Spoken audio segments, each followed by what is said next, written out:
How do you measure a life? Is it small moments shared with family or major moments of triumph at work? Is it the ordinary chicken cutlet dinners at home or the vacation splurges to Europe? In today's Velshi Band Book Club feature, Good Boy, My Life in 7 Dogs by Jennifer Finney Boylan, a life is measured by beloved pet dogs. For any member of the Velshi Band Book Club who's been lucky enough to have loved a dog at any point in your life, the premise of Good Boy is not going to need much explanation. Dogs, on good days and on bad days, punctuate your life. Often they leave you with a lesson. Quote, each of my dogs had provided me with a kind of moral instruction, from the consequences of unrequited love, sausage, to the delights of unrestrained desire, Matt, from the virtue of loyalty, Alex, to the tragedy of obsession, Brown. But always they bear witness to your growth, your evolution, the small moments that make up a whole life, that make up an entire person. Quote, Ranger had stood by our children in the mornings as they waited for the yellow school bus, and he had waited for them again when they came home from college years later. He had watched with patience and with love as the years rushed by with their graceful and merciless speed, end quote. And that is what is so masterful about this memoir. Good Boy isn't just about Jenny Boylan's 7 dogs. It's about her remarkable life. In the pages of Good Boy, Boylan poignantly examines mortality, identity, family dynamics, and above all, love. Good Boy is often funny, a dry humor, both anecdotal and observational, that underscores the moments in the memoir that are disarmingly honest.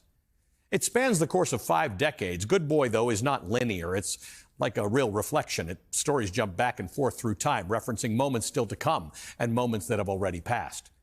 Much of the book is spent on the realities of coming out as transgender and what transgender identity really looks like, first for Boylan herself and then for her daughter. Both instances, with a different dog acknowledging the moment, sent Boylan on to carefully examine masculinity, femininity, religious upbringing, friendship, success, and again, love.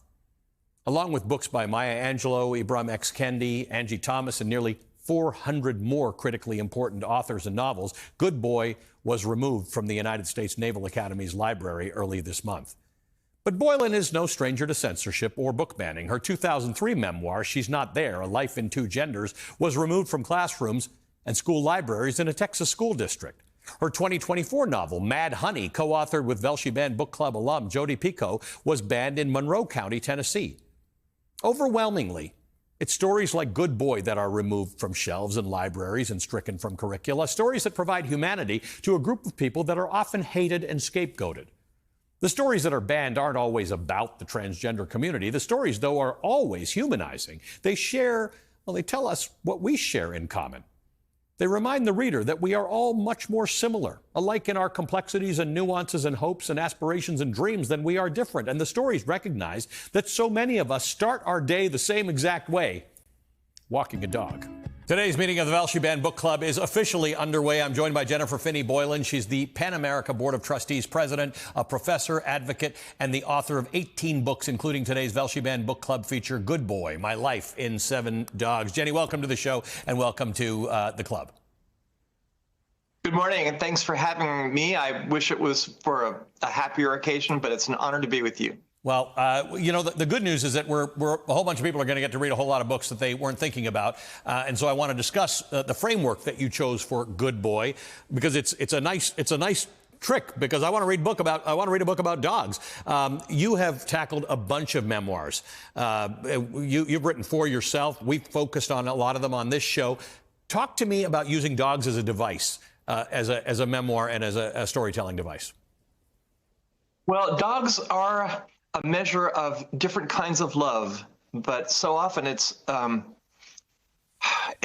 love without bounds. It's a love that has no conditions, and there's a way in which each of the dogs in our lives shows the kind of love that we've received and the kind of life that we've lived. So I had a very obnoxious dog, Dalmatian, when I was young, who would bite people. Although the one person that he loved was my father, and vice versa. So that was enough. I had another dog who was just absolutely ready to, shall we say, make love to anything, especially my grandmother's leg. And he had a lot of desire, let's say. That was Matthew. So there are all kinds of dogs that we have throughout our lives, and the kinds of love we experience change over time. To me, it struck me as a very good way of taking a measure of a life. I want to read a passage from Good Boy about when you found out your daughter was transgender. I wanted to embrace the news with joy. I wanted to embrace it with all the positivity and love that on the whole had been absent in my own unveiling back in 2000. That I found myself unexpectedly dragging my heels seemed to be revealing something to me about my own character that felt ugly indeed. What hard thing in my heart resisted the same truth in my child that I had demanded everyone else celebrate in me? Later you add, quote, as much as I had wanted my children to be like me, I wanted at the same time to spare them the suffering that had brought me whatever dim insights I had found in this world. Being trans had been a burden for much of my life, but it was also a gift. It had enabled me to see things that other men and women were blind to. I wanted my child to be able to see the things that I could see, but I didn't want her to have to suffer in order to bring that vision about. Jenny, it stood out to me how honestly you divulge your feelings after your daughter came out to you and your wife. Yeah, well, thank you. You don't want your children's life to be hard. And I know firsthand that this can be a difficult life. So, I think so much of what we do as parents is to try to stand between the trouble of the world and our children, the children that we love. And in this particular case, that was not possible. And yet what is possible is that the world that I came out in 2000 is different from the world in which we're in now. And it's funny because on the one hand, things are easier because the path that I traveled is now well blazed. Right. 25 years ago, it was a great mystery what you had to do to come out as trans. People didn't even know what it was. I remember I said to one person said to me, so wait, I don't understand. Does this mean you're like super gay? And I was like, well, no. Although later on, of course, I've thought, well, actually, it's super gay. That sounds okay. Anyway, the world is easier in some ways because what it means to be trans is not as much of a mystery. On the other hand, it's much, much harder because with increased visibility has come increased blowback. Yeah. And among the ways in which the world is blowing back is in this current administration, who sees in a book about dogs and love, which happens to have been written by somebody like me, a book that needs to be banned from the U.S. Naval Academy, a place where we are supposedly educating the next generation of officers and diplomats. It's infuriating to me that, and this is the first time we've seen this. Let's make it clear. Yes. We've seen book bans in schools across the country, K through 12, but this is the first time books have been banned at the college level by the Secretary of Defense.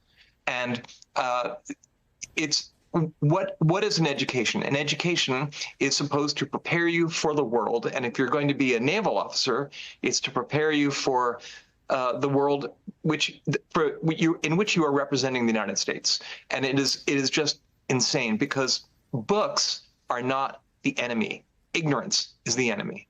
Yeah, there are valid conversations about what is age appropriate for people, but once you're in a university, that is the place. But we're seeing it all over the place. It's not just with these bans. It's the idea that the government has decided it's got opinions on what universities teach their students and what critical thinking looks like. Jenny, thank you. Go ahead. There's a code, the midshipmen, which I'll read. The honor code. Midshipmen are persons of integrity. They stand for that which is right. They tell the truth and ensure that the truth is known. They do not lie. That is the code of honor at the U.S. Naval Academy. And I really did not expect that Pete Hegseth would begin his time as Secretary of Defense by violating the code of honor of the U.S. Naval Academy. Jennifer Finney-Boylan, the president of PEN America's Board of Trustees, the newest member of the Velshi Band Book Club, and the author of numerous books, including this remarkable one, Good Boy, My Life in 7 Dogs. Jenny, thank you for joining us.